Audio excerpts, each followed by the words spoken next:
Hello, everyone, and welcome to another episode of The Healing Home. I'm your host, Michelle, and today I am excited, just like for all other episodes of The Healing Home, because I have a wonderful guest who I'm bringing in, and we're going to talk all about Saturn, Saturnian wisdom, what Saturn is, who Saturn is, why she's important to understand and incorporate into our lives.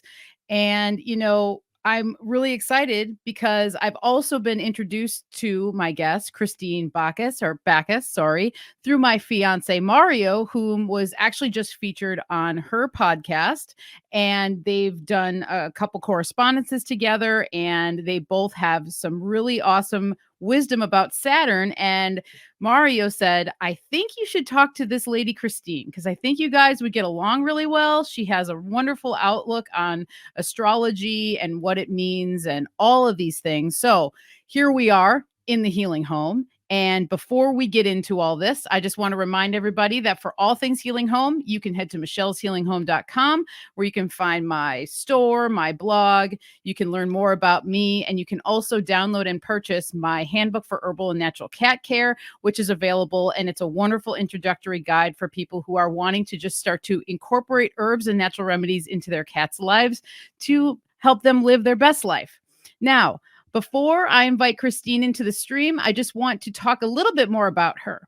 So, Kristine is an astrologer and yogi who helps people, quote, reclaim their natural wisdom and live a soul-led and aligned life in harmony with the natural world, end quote. She is well versed in Ayurveda, numerous energy healing practices, and is the host of the Natural Wisdom podcast. Kristine, she has a deep holistic understanding of the Saturnian archetype and how it can assist us upon the quest to, quote, live our best life. And today, that is what we're going to get into. So without further ado, help me in welcoming Kristine to the stream. Hi, Kristine. Hi, Michelle. Thanks so much. This is fun. Oh, yes. I'm so glad you're here. Thanks for joining me. I cannot wait to jump into Saturn with you because, as I said backstage, I've been listening to your episodes, and I really appreciate your holistic approach to not only astrology, but Saturn, and understanding that there may be some different ways of looking at Saturn than what is in the mainstream that we've been taught, right? Absolutely. Yep. Yes, so that is one of the things that I want to pick your brain about and bounce back and forth with.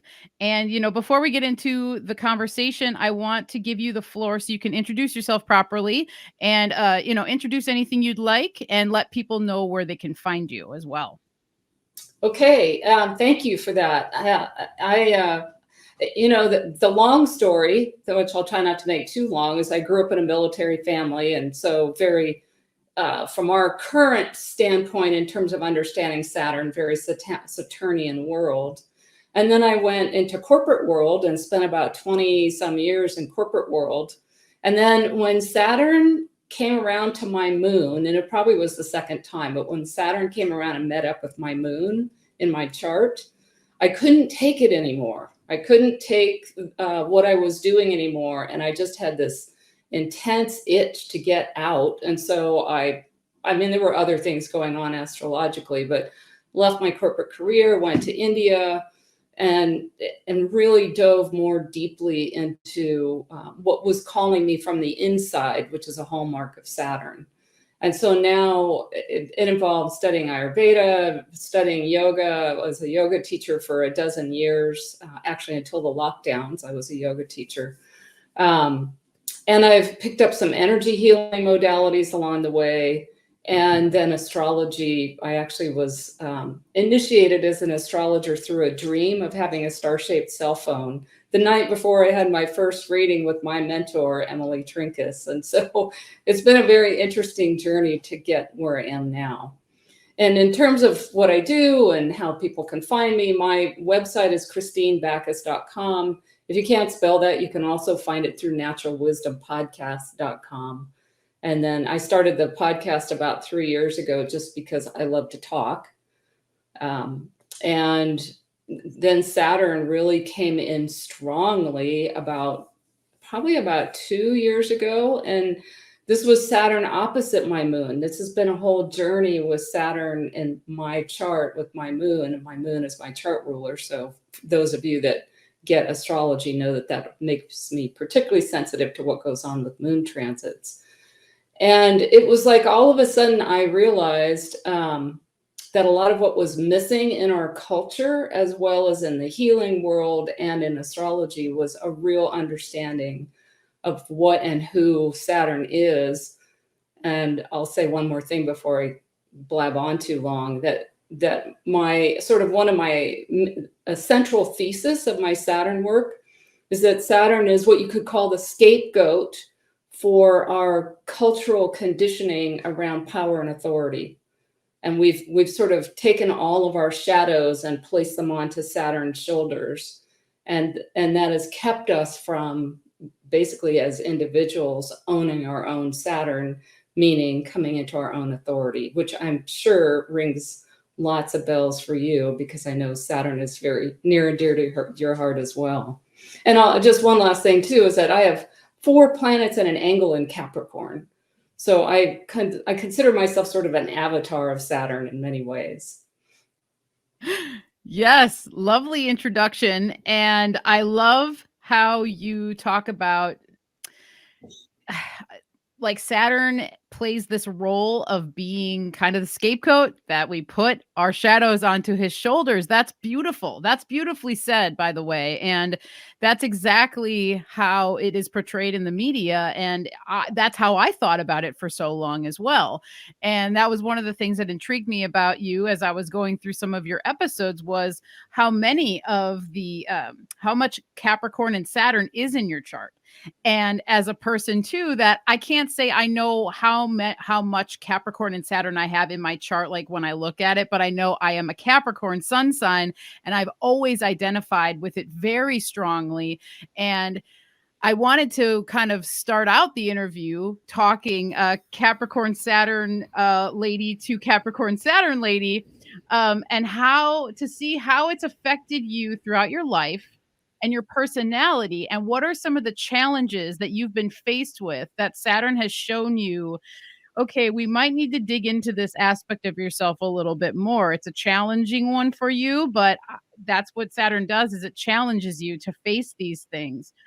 Because I've definitely can name off a handful of things for me that I'm consistently always working on, that I know are driven by Saturnian energy. So I wanted to hear that side from you, if you felt like sharing about that, the personality aspects that you've had to kind of, meander through with this rulership. Sure.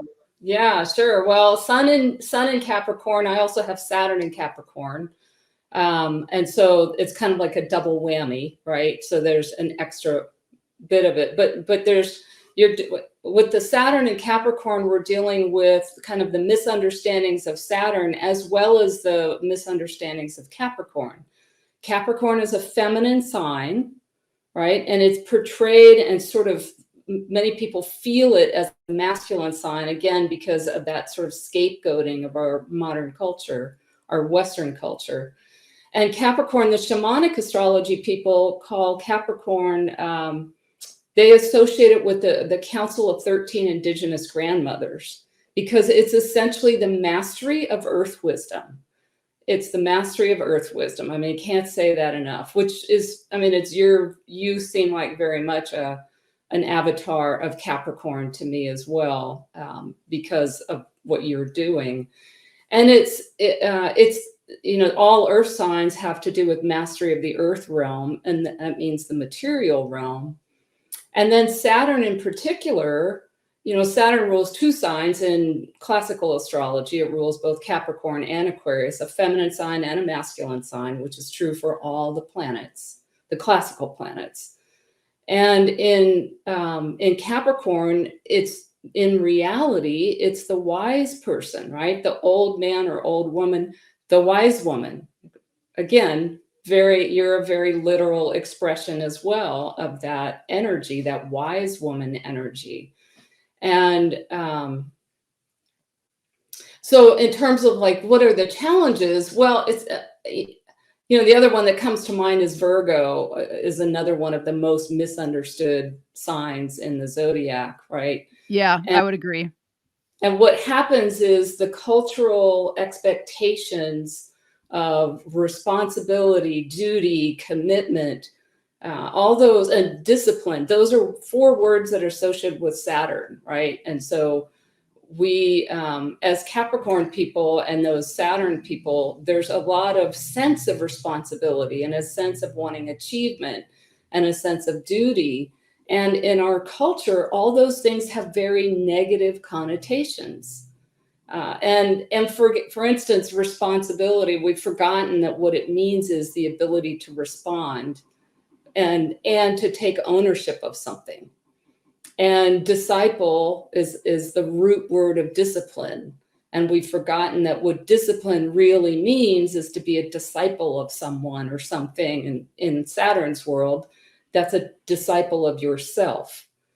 And so I think the challenges have been in my life, like being perceived as serious and cautious and feeling serious and cautious, right? I was a serious kid. I always wanted to be older than I was until I got older, to this age, right? Yeah. Me too. Yes. Always wanted to be taken seriously and always wanted to be respected.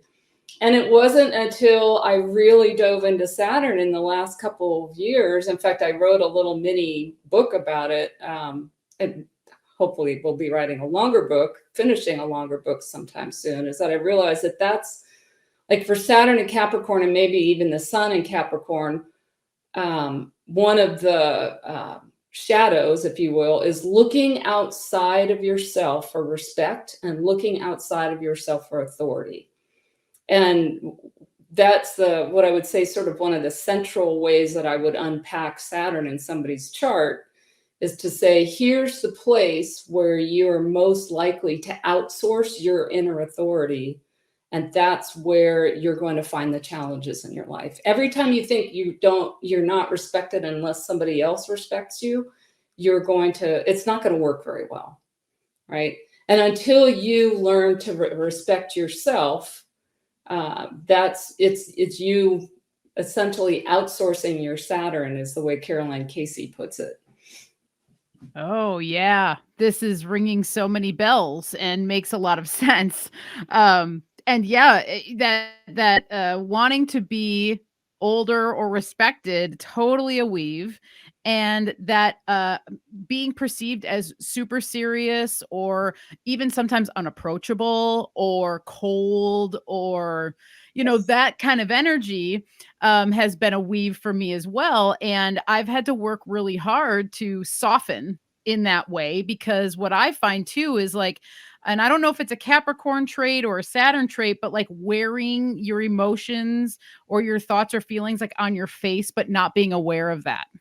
And kind of like, and Mario would come in and go, hey, smile, or it doesn't have to be so serious or whatever. And realizing that that was part of some of my wounds, and always the feeling of not being heard or not being, respected or taken seriously or something. So I'm so glad you shared those things, because I bet there's going to be other people out there that have either Capricorn rulership or lots of Saturn in their chart that might feel that same way. And I think just like such the healthier way to look at this is what, through the lens of one of your shows that you had talking about injuries as teachers.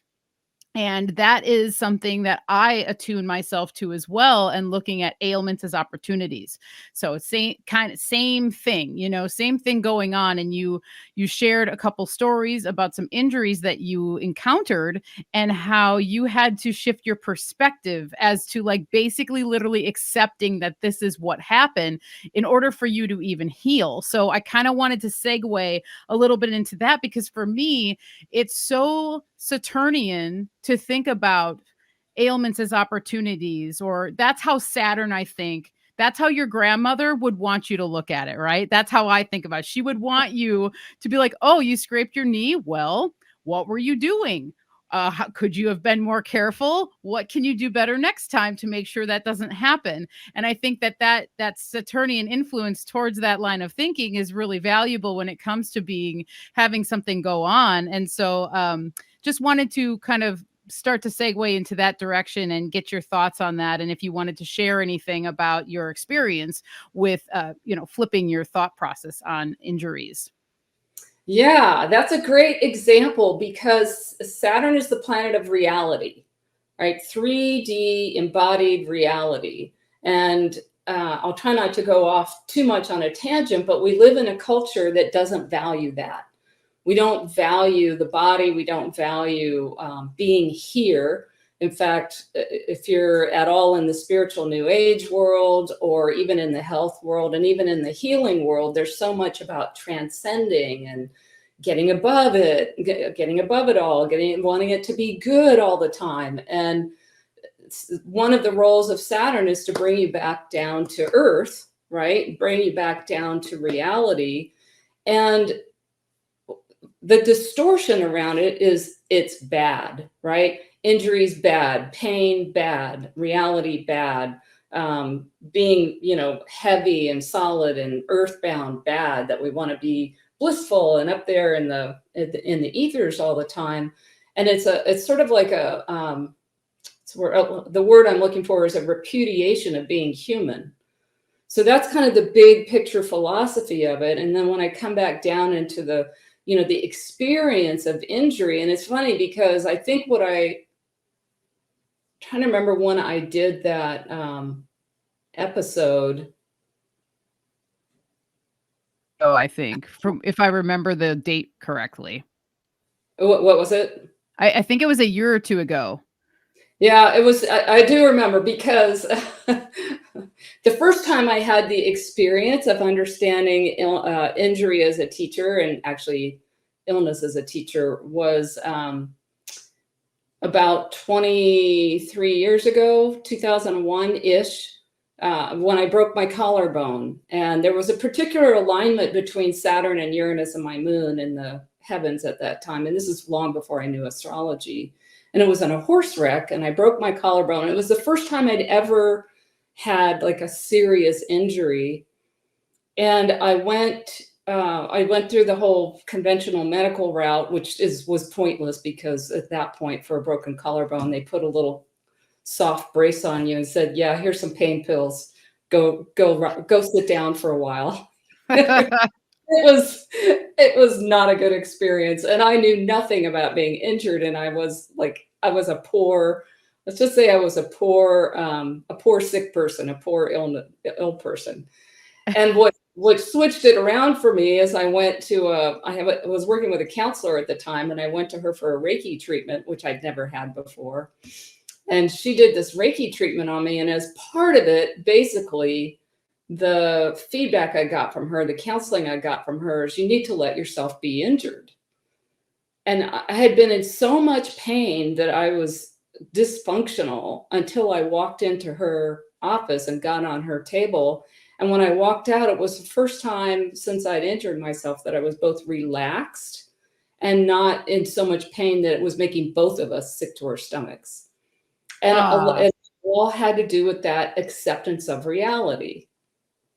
Very Saturnian, right? Very Saturnian is that. And in fact, I was working with a client just the other day who's in a Saturn transit and is going through some major health challenges. And what she kept saying is, I finally realized it just is what it is.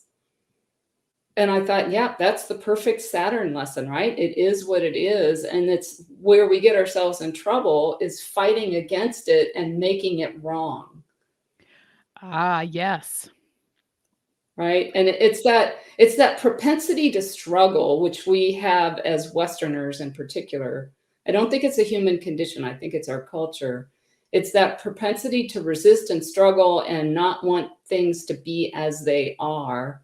And in some ways, that's the definition of enlightenment, is to be as you are, right? It's one person's definition of enlightenment is absolute cooperation with reality.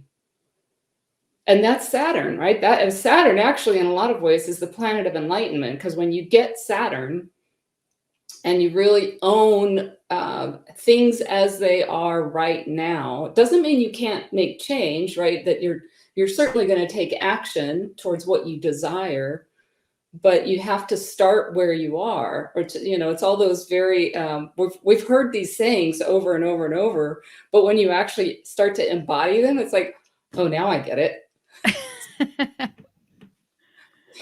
Yeah, and then it's kind of oh, sorry, go ahead. Finish your No, thought. Well, it just to your point is it's just like, wow, I've been hearing this the whole freaking time. Well, it took me 20 years to, finally see that this is how it goes. But not to bring everything back to Saturn, but that's Saturn as well, because that's the wisdom. That's the yeah, wisdom of your parent telling you, don't don't do what I did. Listen to this. And then you go and do what they told you not to do. And then you're in that lesson right back there. And they go, hey, I told you. I told you my story. Now it's on you to meander your own way out of this one. It's classic. And I just really enjoy that. And I really just can appreciate when anybody can flip the switch on something like an ailment, as hard as that is. This isn't something that even me personally I haven't been on that path my whole life. Took me a long time. Took me for a recent time where the wind was taken out of my sails to really start to embody that of like, no, wait a second. Like, I am supposed to be laid out right now. I'm supposed to be thinking about what is the relationship to this ailment to other parts of my body, my emotional body, my thoughts, how I see the world, all of these things. And so it's very easy to get swept away in the victim consciousness that allows us to throw blame on, oh, well, it was the crack in the street that made me fall. Yeah, well, the crack played a role in your fall, but you ultimately were the one that was responsible for walking around the crack in the street, and maybe you weren't paying attention 100% and accidentally, did something that made you fall. So anyway, all of those sorts of things. Yeah, and it's funny because what that, kind of the next level of this whole discussion about Saturn and about injury and illness is that one of my current soapboxes, I guess, if you could call it, is the difference between your power and control. And one of the things about Saturn, and one of the reasons that Saturn is called the Lord of Karma, is that it well, there's a whole lot to say about that. That could be a whole another show in itself. But Saturn shows us where our propensity to try to stay in control is limiting us and keeping us from being in the flow, right? And really being ourselves and acting out of fear. Fear is what is very closely related to control. And in this context of injury, for instance, there's a sense that we should be able to prevent it, right? That I should have been able, like, I can think of all the things I did wrong when I was on that horse chasing a cow in an arena as part of a sport.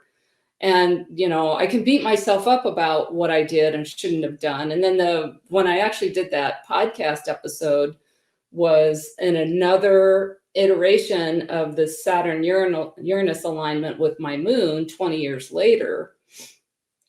And I'd left the trap door open in the family cabin that goes down into the crawl space and forgotten I did that and fallen right through it and broke a rib.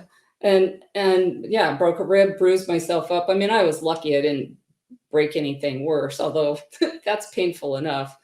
And, again, I could beat myself up on I shouldn't have done that, and that was stupid, and what was wrong with me, and why did I forget, and blah, blah, blah. But that's all coming from a place of I should have been able to be in control and prevent that from happening. And that, again, is also not how the world works, right? You can do everything right and still get sick. You can do everything right and still, trip. And I had another injury a year later, same Saturn Uranus alignment with my moon, where I broke a bone in my foot. So now I've broken 3 bones. They've also all been connected to Saturn transits, and that is one of the things that one of the potential outcomes of certain Saturn moon transits. Doesn't mean that that's what's going to happen, but that is one of the potential interpretations of the symbolism of that alignment. And it just so happens that that's how it's set up for me. And there was, there's other astrological circumstances going on, but all of them, not so much the first one, because I was sort of caught in the Western paradigm of, this shouldn't have happened, and I can't take time off from work, and this is really inconvenient. And in fact, when I broke the collarbone, the first thought that went through my head when I kind of came to again was, oh, it's just my collarbone. Like, I could still walk, I could still go to work, I could still do this, that, and the other. And that was, I think, part of the lesson, right? Was the level of pain and sort of like my body going, no, I need you to pay attention to me, and I need you to allow me to be broken. Yes. And so, fast forward to 2 years ago, and then 2 or 3 years ago, that sort of pair of injuries. And like, even when I had first fallen through the trapdoor and gotten myself back out, I was waiting for somebody to come do some work down there. And I allowed myself to just sit on my porch and really feel it, just allow myself to feel all the pain and like take a moment with it to just be with the whole situation. And then as soon as the contractor was out of there, I just went and lay down and just allowed myself to feel all of it and be broken. And the same thing when I broke my foot the year after. There was a whole bunch of weird stuff going on at the time. But as soon as that got out of the way, I just was with it. And of course, that was a lot longer being with it. But it was like, it's, I think, the hardest thing in terms of Saturn in general, but also illnesses and injuries as very concrete, you can't escape. That's a Saturn thing. Experiences of reality, they really teach you when you're not in control. There are other things that do that, but these are the ones that, they're very personal, right? Because they're your body, they affect your ability to live your life in some ways. And it really, you really have to come to terms with, I'm not in control. So what does that say about me? And what does that say about my power as a human being? And what does that say about my experiences of being human, that I'm not in control? Because we're living a culture that's set up to tell us, you should always be in control of your emotions. You're this, you're that, and if you're not, you need to go fix it. You need to do the inner work, or you need to go buy a product or whatever it is. And then there's, it's like we've forgotten that control and power are two different things. And I still have the power to respond.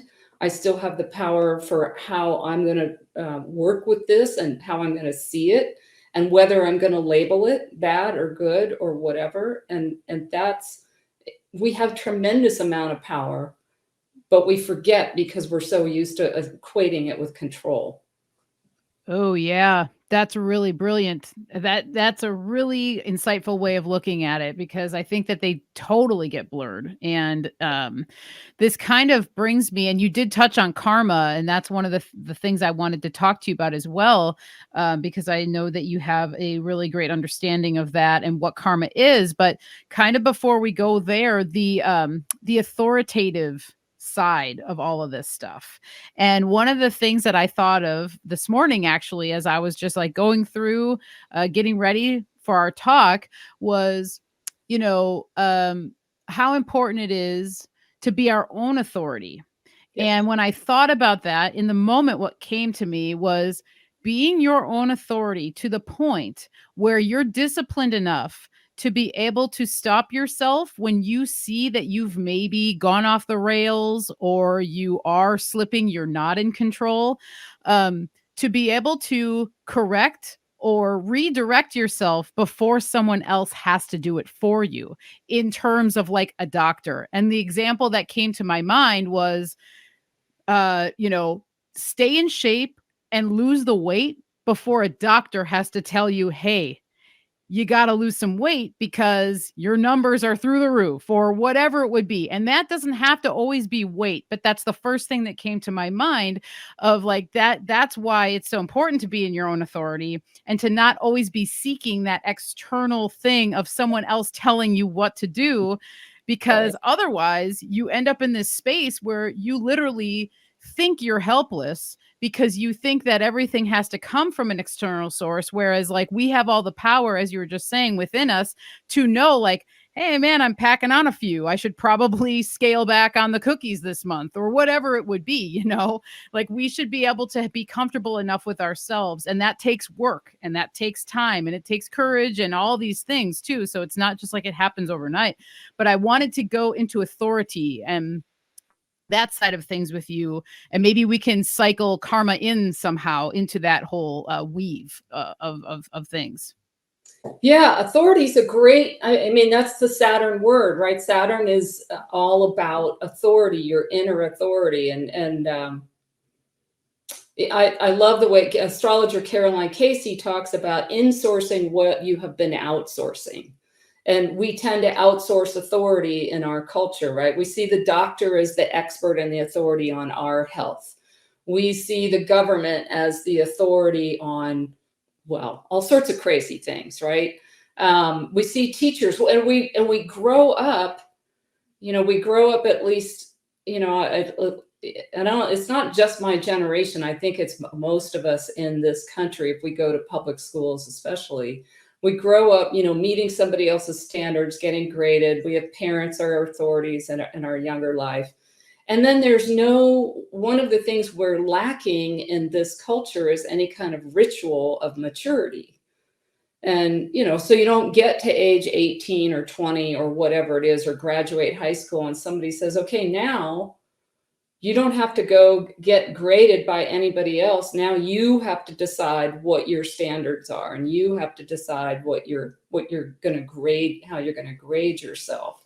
And so we carry that looking for validation and looking for permission out into our adult lives.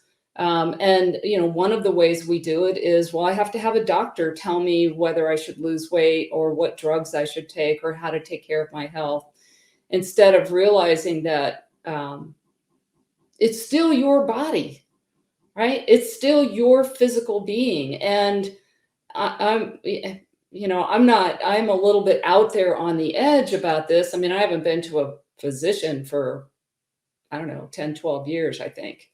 Been to a naturopath once or twice because I have a naturopath who's a good friend. I've been to other holistic healers, but I just got myself out of that whole system. Even when I broke these bones, I never went to hospital or doctor or anything. So again, I'm sort of out on the edge, but that doesn't mean that you can't have this sense of authority and then choose to go to a doctor. It's the relationship that you create with that person, right? If you're seeing that they're the ones with all the answers, then that's a way of giving away your authority. If you're seeing them as sort of a partner in, they have information, they have tools, they have resources, but I'm making the decisions about how I want to be and how I want to do this, that's more of owning your Saturn and containing your authority, owning your authority in this. And that, and we saw, I hesitate to bring it up because I know it brings in a fairly controversial thing, but we saw a Saturn on steroids at the beginning of 2020 when we had the Saturn-Pluto conjunction on January 12th. And in fact, I think there might have been more of it, but that Saturn-Pluto was like a huge, intense experience of all the shadow characteristics of Saturn, right? All the ways that we were told what to do, and we were told who had the answers, and we were told that we had to give up our authority to somebody else. And of course, what we saw is that it split people, as some people said, yeah, okay, I'm going to go that way. And other people said, wait a minute, this is not what I want to do. But that was a very clear and it was just a very big expression of Saturn energy. And so, and in literal as well as more metaphorical ways, authority, we saw a lot of authoritarianism. We also saw a lot of containment, right? Saturn is containment, limitation, restriction.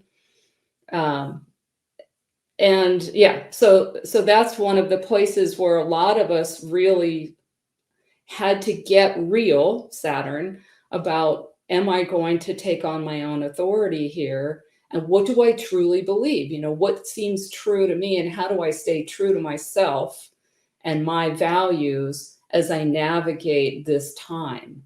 And it was a real challenge for I think for all of us, but even for me. And in fact, I think I learned a lot of very Saturnian lessons again through this last few years of what's true for me, how am I going to stay in alignment, that's a Saturn word, and in integrity, Saturn, with myself. Yes. And as we go through life, hopefully you get to the point of realizing how important that is, because if you don't have the integrity with yourself, obviously there's going to be room for not having integrity, with the outside world that you Exactly. interact with. And the whole 2020 connection, whoa, yeah. Yeah. Wow. What a test. What a huge test. And the whole connection with the authority, because I always, what I think about, and my heart still goes out to the people that perhaps wanted to stand in their center and wanted to stand in their pole, and they couldn't for whatever reason, because it was a job or a spouse or a friend or a neighbor or whatever that ended up guilting them into a position where they're like, I don't know what to do. I'm just going to have to do this. And I think about the conflicts that arise when something like that happens. And I'm not sure if you're familiar with, are you familiar with German New Medicine at all? I am. Yeah. Okay. Wow. So that was like a big topic of conversation. It has been a big topic of conversation in our house for many years, but during that time in particular, it was like, oh my gosh, can you imagine the conflicts that are going to ultimately pop up for some of these people that have been put a rock in a hard place kind of thing. And that's where my heart just went, oh my goodness. Like my compassion for someone in that position grew stronger and bigger because of that. Because it's like, as a person who did try and stay as strong to their center as they could, usually always, but particularly during that time, I just thought to myself, oh my goodness, like I would love to just put that energy out of trying to kind of like start a mass healing of the conflicts that arise during that time for other people. That's beautiful. And I think there needs to be a mass healing of that conflict. I had a client come to me a year ago, I think it was, who had been in that rock and hard place and had to choose, felt that she had to choose the job. And she was literally waking up in the middle of the night, afraid she was going to die. Oh, yeah. Of the side of the story that says, here's all the bad things that will happen to you if you do what everybody said you should do, right?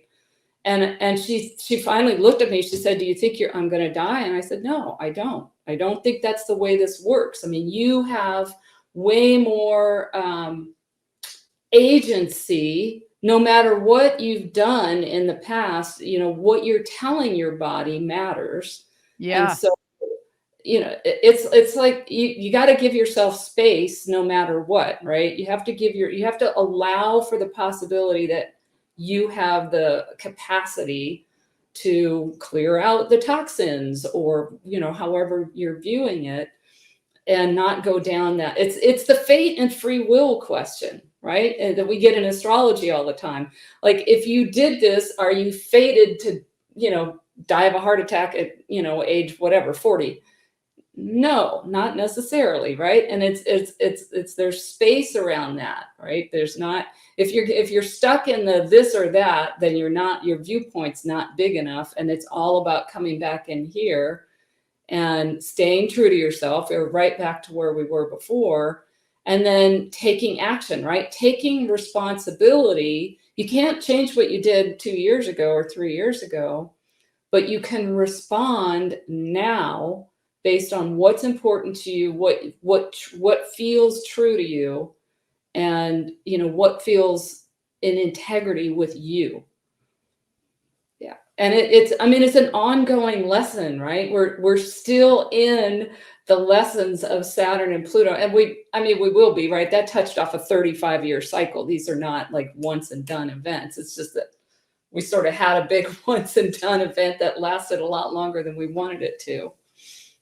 Yeah, no, indeed. And well said with all of that, because I just think it's good to have other people speak about this.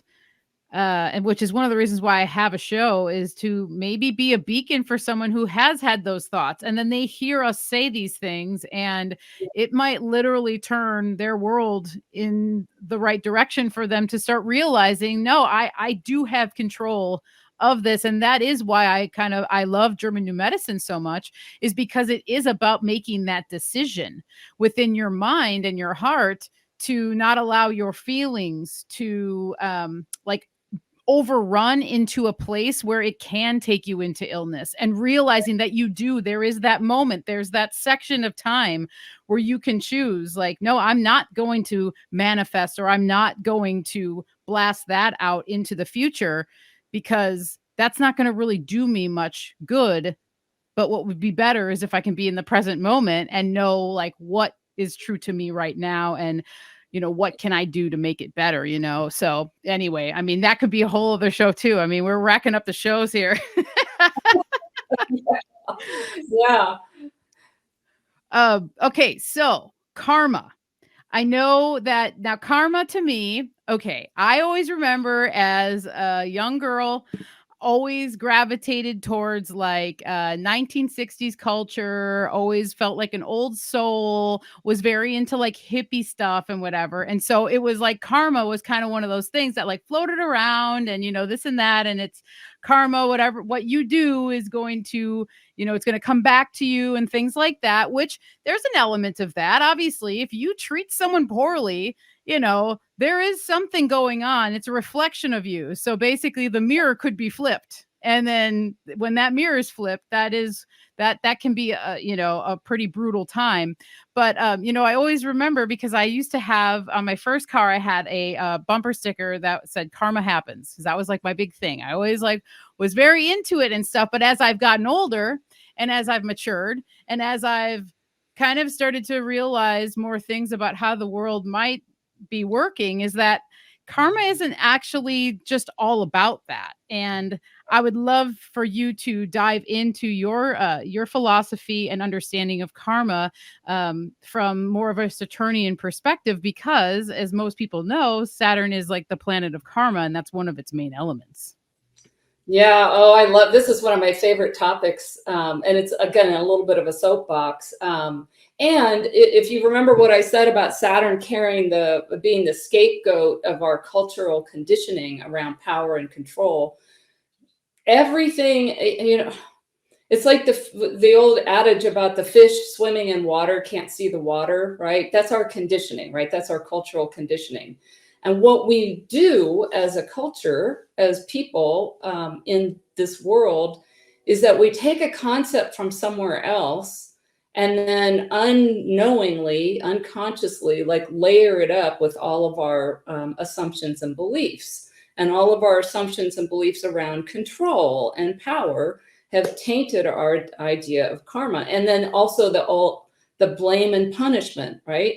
We're a very blame and punishment oriented culture. Like and even you can hear about it even in the way we're talking about healing. Oh, well, I screwed up by leaving the trap door open, and so I'm blaming myself, right? And there's a way that we don't blame myself or anybody else. There's a way to remove the whole concept of blame, and it kind of goes back to that. If you think everybody's in control, then you have to find somebody to blame for what happened, right? Because obviously, if somebody could have prevented it from happening, well, like we just talked about, maybe not, right? The universe, the cosmos gets a say in all this stuff. But back to the idea of karma, my favorite definition comes from, my favorite, it's maybe not a definition, but it's an explanation of what it is and what it's for, comes from the introduction to the Bhagavad Gita, which is a text out of the yoga tradition from a particular author named Eknath Easwaran. You'll probably never be able to spell that, but what he says in this is that the purpose of karma is to teach the consequences of, and it's a Sanskrit word called shraddha, and what it means is what you hold in your heart, what you believe in, what you put your faith in, right? So if you think about that and let it sink in for a moment, that your karma is there to show you what you really believe, what you're putting your faith in. So kind of back to the example you were giving about, treating people badly or what, it's like, if you believe, I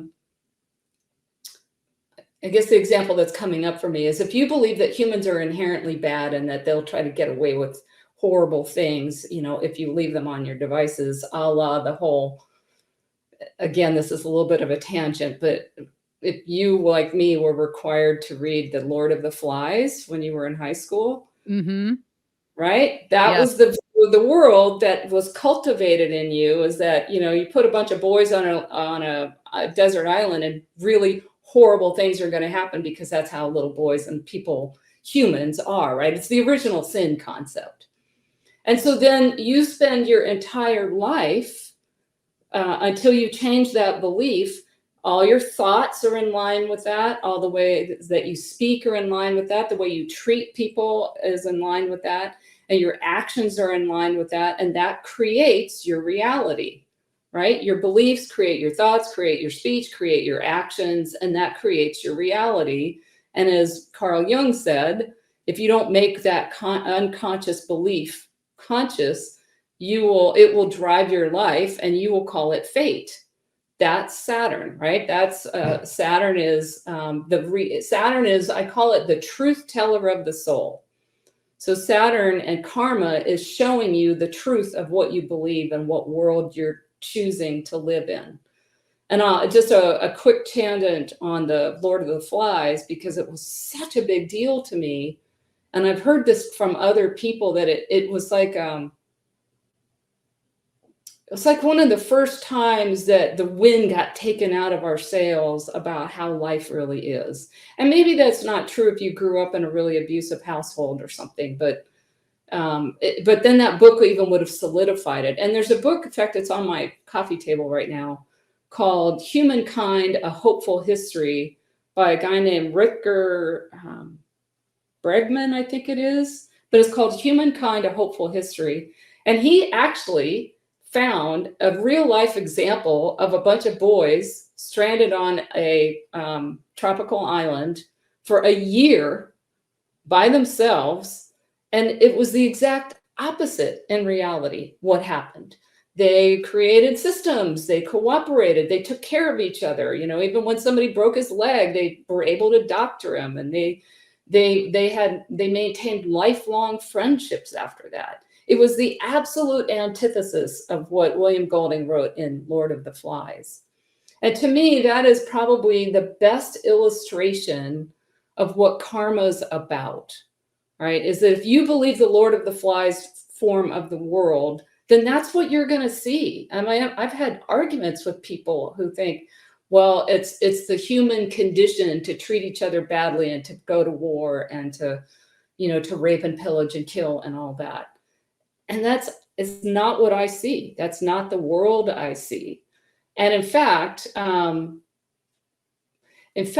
Saturn is known as the ruler of the golden age. And I know you and Mario have probably talked about this, and we talked about this in my episode too.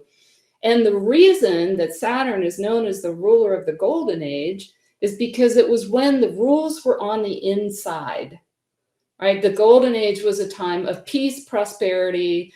I have a little quote somewhere from a text by Hesiod that says, when people died, they just kind of passed away in their sleep, and it was very peaceful. Death was a peaceful experience.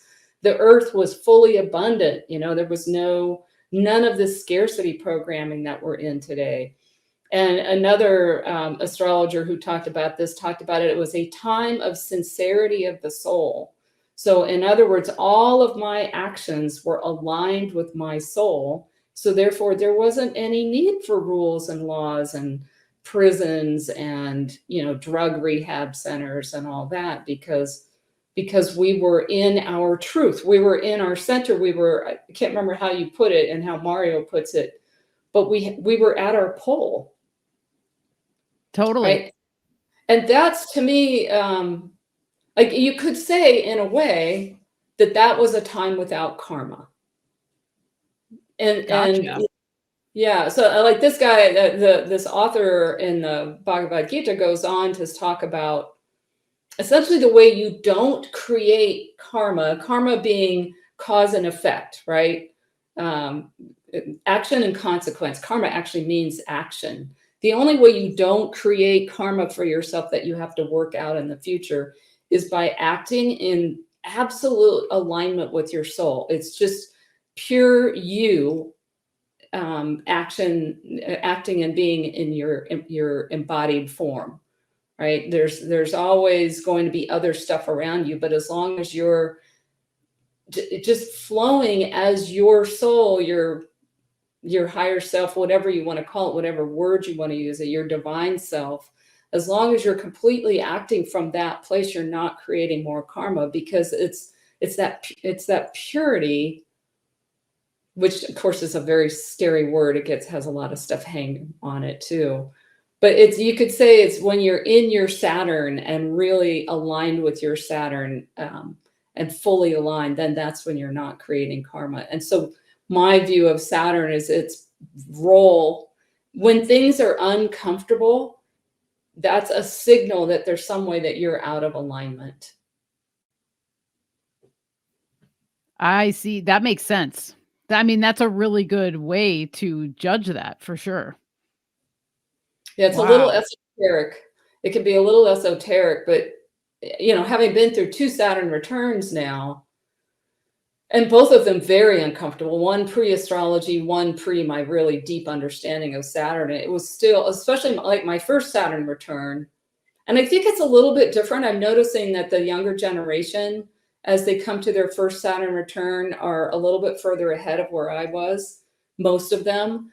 But my first Saturn return was all about the shoulds, doing what I should do as an adult, right?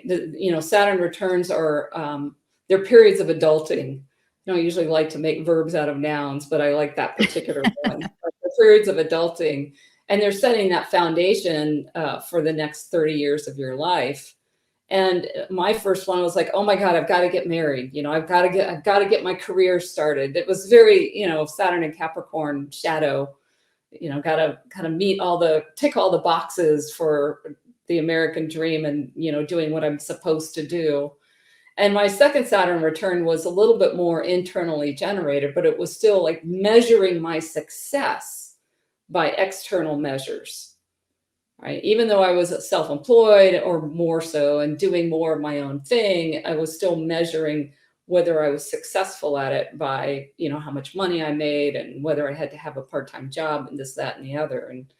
And that's the thing about Saturn, is it's when it's really strong in your life and you're having a Saturn transit, it can feel like a lot of pressure, but the point of it is for you to come back to center. It's really, Saturn is, I think of it as centripetal force. It's the Mm, brain back to center, right? It's a contracting energy. It's one of the reasons we don't like it in our cultures, because we want to expand. Bigger is better. Everything's supposed to grow, grow, grow. Well, nature doesn't work that way, right? right. Nature goes expansion, contraction, and Saturn is contraction. And you said it at the beginning, it's about focus. If there's no Yeah. focus, there's, energy gets scattered and thrown all over the place. And Saturn's about bringing you back to your center and bringing you back to a focus. Yeah. That explanation on karma, and then specifically the being in alignment with yourself, and if you are doing that you're not generating it, makes so much sense because I love the thought of the golden age, in that sense that there was no need for vice because people weren't out of line. They weren't uncomfortable to the point where they felt like they needed something to coddle them to get them Right. through the day, you know? And that, I mean, we all have that. I've got it with even things like coffee, sometimes. Like I see how I use that as an emotional crutch when I have a bad day, or when I'm not feeling 100%. And then I think about stuff like that. I'm like, well, yeah, that's the vice. There it is. Regardless of what it is, it doesn't even have to be like something that you consume. It can literally be, whatever it is. Everybody's got them, but it's such a beautiful thing to think about, a place or a time where it wasn't there. It wasn't even an issue. It wasn't a thought, and it didn't have to come to anything like that. And I just that's a lovely way of putting it. And thank you for explaining it that way.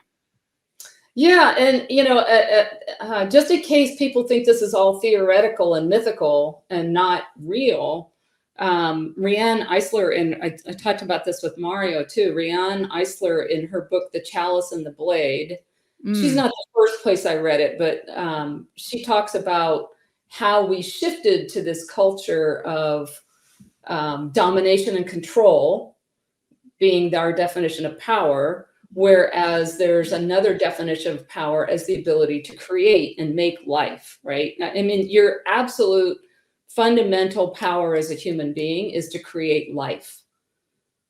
I mean, that's what we do as humans. We create more life, and we create things like pens. I mean, that we have the power to create.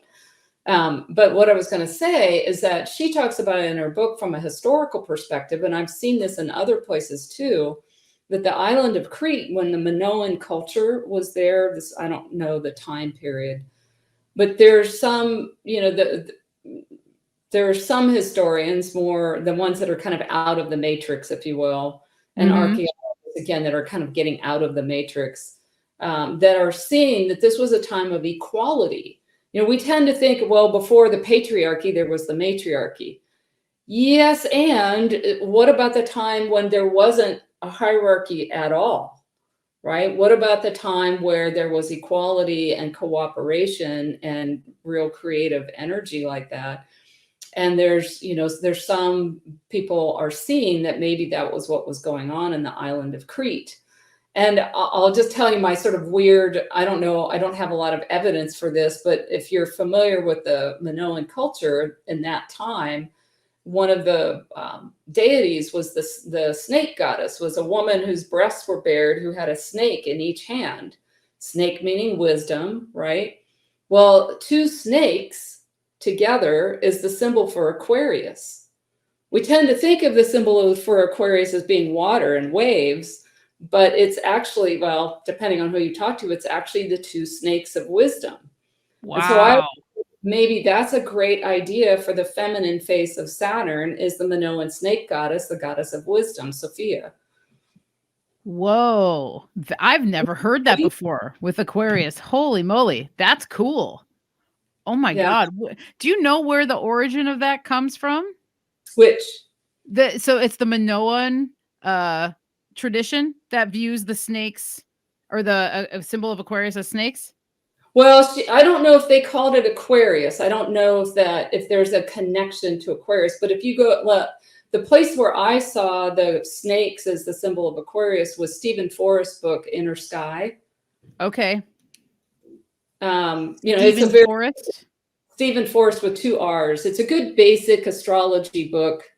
There's some things I don't like about it because he uses the modern rulerships instead of the traditional, and there's a couple things like that. But he's the one where I saw Aquarius symbol being the two snakes, and I'm sure he's got it from somewhere, and I'm sure he's not the only one. That's just where I'm familiar with it.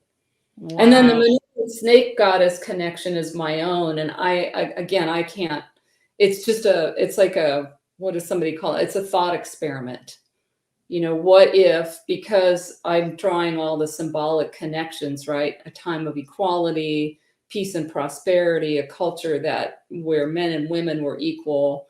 and the goddess and snakes represented wisdom. And then I'm connecting that with Saturn because to me that feels like a golden age. Yeah, definitely. I want to dive down that rabbit hole for sure with the snakes and Aquarius. Yeah. Yeah, that makes so much sense because as you said in the beginning too, the classical rulership of Aquarius as Saturn, which I also ascribe to as well because it makes a lot of sense to me. It totally just aligns with everything and it aligns so well with everything we've kind of talked about as well. Yeah. So, man, this was a great time. I'm Yeah. so excited that we got to talk, Kristine. This is awesome. And I feel that, if you are open to it, I'd love to have you back in the healing home for more conversations because I feel like we could go in many directions. And I do feel quite a kinship with just our Saturn and Capricorn connections in general, like how we started the show off. There's a lot of crossover here. And it's really beautiful. And I respect what you're doing and all the work you're putting out and the way that you explain all this stuff is really wonderful. And you have a really great way of speaking about it and making it digestible because a lot of times when we throw these ideas that are a little more obscure or esoteric or whatever, we sometimes have to like find a way to package it. And I feel like you've done that. You do that very well. So I commend you for that. And I hope that, your wisdom that you shared will allow someone else to open up to some of these other possibilities with it, really. Thank you. Yeah, thank you. I appreciate the feedback. Yeah, you can tell it's just like it's very near and dear to my heart these days. Yeah, for sure. And so before I let you go, if you have any closing thoughts or anything you want to impart on the audience about Saturn, go for it. But also let people know again where they can find you and connect with you. And I'll have all your links, down below in the description as well. But the floor is yours to close out our show here. Great, thank you. Well, I think, honestly, if I had one thing I would say to people about Saturn, it would be take another look, right? Take another look and just examine that concept of, well, how much of this is our cultural distortion and how much of this is the pure energy of Saturn, right? And the thought that any way that we're seeing Saturn as the bad guy is a way that we're giving away our authority. So that's my closing thought on Saturn. And then just in terms of me, like I offer astrology readings, I do energy healing work. I do what I call leadership coaching, but it's not so much, again, definition out there of leadership. It's how to be your own leader, right? How to bring on your own leadership qualities for your life. And you can find all of that on my website, KristineBackes.com, Backes. It's a weird spelling. Or you can go to naturalwisdompodcast.com and that'll get you there as well.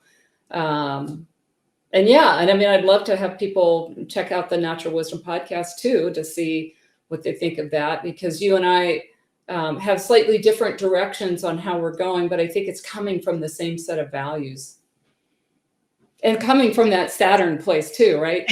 Yeah, I would agree. And I highly recommend people checking out the podcast because you have quite a bit of backlogged episodes and stuff all on your website there. And I like that you do the bonus episodes where you kind of just drop in and it's probably kind of like maybe divinely inspired even, or, hey, I'm going to share this story or whatever. And so you have episodes that, are like a 15, 20-minute episode and it's just you with a solo idea. And I like that because I think that it just kind of shows people too of where you're at and it allows people to see more of your philosophy and stuff. So yeah, people should check that out and it's all on your website. So it's really nice too that you can just get all the episodes on your website. That's a really great move as well. Yeah, thank you. Thank you. Yeah. And thank you again. I mean, this has been a delightful conversation and I have enjoyed it very much. Oh yeah, you're so welcome. And thank you to Mario. He was that connector piece. So it was a lot of fun to talk to on the Natural Wisdom podcast too. And getting a tarot reading from him. I mean, I just really enjoyed all of our conversations. So it's been great to connect with both of you. And I'll just say that the person that kind of turned me on to you and your podcast was my mentor, Emily Trinkus. She's an astrologer and into some really interesting things around it. And she found it and saw the Saturn stuff and said, "You've got to see this." And that's how we got connected. Oh, awesome. How do you spell her last name? It's Trinkaus. And Okay. she has a website called The Embodied Aquarian. She also has a podcast as well, and she dives into some really cool topics. I think you'd probably like it. And Awesome. probably Cool. a lot of your listeners would like that as well. Oh, thank you for that. And that's always awesome. It's always awesome to hear how we find each other in this meandering place that we call Earth. So, well, Kristine, thank you so much. And until next time, we'll see you very soon. Take care. Thank you. Alrighty, everyone. Thank you so much for being here. As always, for all things Healing Home, head to michelleshealinghome.com. Thank you to all the patrons out there. You guys are awesome. As I always say, your support is very much appreciated, and it really does go a long way. So thank you to all of you guys over there on Patreon who are subscribed and are paid members. For anyone who would like to become a patron, head over to patreon.com/thehealinghome. A handbook for herbal and natural cat care, as you guys have heard me talk about multiple times, is still available. It will always be available up on my website. You can purchase that yourself for $11. You can download the PDF and you can print it out and you can have it on hand so that you can help introducing herbs and natural remedies into your cat's life. And the newsletter, you can sign up for that over on michelleshealinghome.com. Just click on the newsletter tab where you can also read all the past issues. But on that page, you will be able to sign up for the monthly newsletter that comes out once a month on every single full moon. And speaking of that, my current full moon offering is number 44, and I've got elderberry syrup and my comfrey nettle and pine shampoo bar for you guys. This is going to be the last round of elderberry syrup that I make for this season, for the spring. So if you want to get your hands on a bottle, I suggest doing that now. I only have a few left, and they are going quickly. Up on the screen is my current menu along with the prices. So I've got a few other offerings that are still available from the past newsletters, like my oat and honey soap, my calendula salt soap, my skin and wound salvation balm. I also have seeds that are still available. And depending on where you're at, you still have time to lay down seeds and they will sprout beautifully and provide you with wonderful medicine throughout the summer season. I've got peppermint honey lip balm, and I also have reishi mushroom double extract and fresh Ellie campaign root and honey tincture. The next full moon offering newsletter comes out on May 23rd. That'll be while the moon is full, and it's going to be the flower moon, actually, which is always exciting and very nice. Next week, it's going to be a TBA episode. I'm not quite sure what I'm going to be doing yet, but that will be coming to you guys on May 7th at 4 p.m. here on the Healing Home, Pacific Standard Time. And patreon.com/symbolic studies for all things Mario and symbolic studies. You can head over there and check him out and see all of his offerings. And for everything else, Mario, you can head to symbolicstudies.com where you can find his prints, his elemental study sheets. You can find his current video offerings, his blog. And if you would like to learn more about his tarot card readings, his study sessions, or if you're interested in design work, hit him up over there at symbolicstudies.com. And with all of that said, thank you guys so much for being here. That will conclude this episode and the updates that I've got for you. So until next time, take care out there and we'll see you real soon. Cheers.